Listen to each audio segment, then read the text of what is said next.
Truck drivers, let's recap what Congress is working on and their goals for the next few years. While you may agree with some of their objectives and contradict others, staying informed about the legislative agenda is essential. So let's delve into it and keep ourselves updated on what Congress strives to achieve. 1. Truck parking. The top priority for Congress is to enhance road safety. One pressing issue that demands immediate attention is more truck parking availability. Over the past 5 years, this problem has escalated and continues to worsen. Truck drivers face immense challenges finding parking spaces at truck stops, leading to the unfortunate situation of trucks lining up along highways for parking. This issue must be addressed and resolved promptly to ensure the safety and well-being of truck drivers on the road. Recently, legislation was introduced to allocate $755 million over the next 4 years to address the pressing need for expanding truck parking nationwide. This initiative aims to provide much-needed relief and support for truck drivers in finding suitable parking spaces. However, there is another aspect that may only sit well with some. Congress is also considering introducing measures to regulate and potentially lower speed limits. 2. Speed limiters. All our trucks are currently governed at 65 miles per hour in Ontario.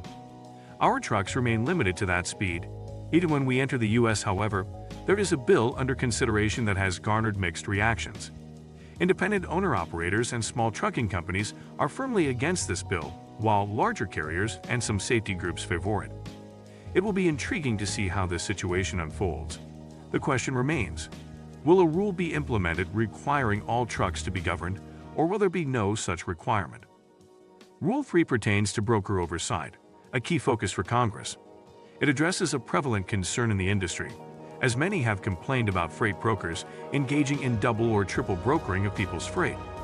To provide some context, this occurs when a freight broker obtains a load from a load board and subsequently sells it to another carrier, which in turn sells it to another carrier.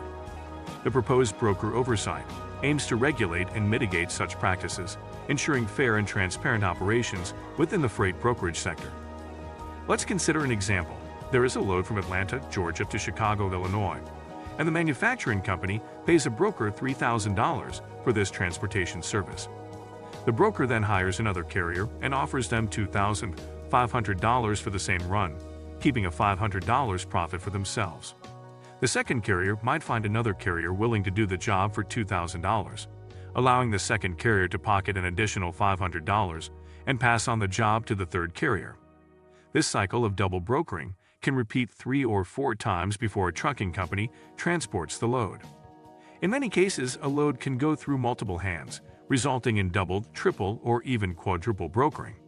This means the load passes through 4 or 5 parties before the transportation company handles it. To address this issue, Congress is working on implementing oversight and creating rules to regulate what is permitted and what is not. The objective is to raise awareness and prevent fraudulent practices like double and triple brokering. It's worth noting that in Canada, double brokering is not allowed according to our regulations. 4. Overtime pay. In both the US and Canada, truck drivers can work a maximum of 70 hours within 7 days. However, there is a notable difference in overtime pay regulations. For instance, if I were to work at Tim Hortons or Starbucks in the US, any hours worked beyond 44 would qualify for overtime pay, usually at time and a half. However, this provision does not currently apply to trucking companies, leaving truck drivers without the same overtime benefits. To address this disparity, efforts are being made to introduce the Truckers Act, which would enforce mandatory overtime pay for truck drivers in the industry. Another essential bill to mention is the Bathroom Access Act, passed during the congressional term. Previously, truck drivers would encounter situations where, after delivering or picking up a load at a shipper or receiver, they would request to use the restroom only to be denied access. Shippers or receivers often claimed that their washrooms were unavailable to the public or truck drivers.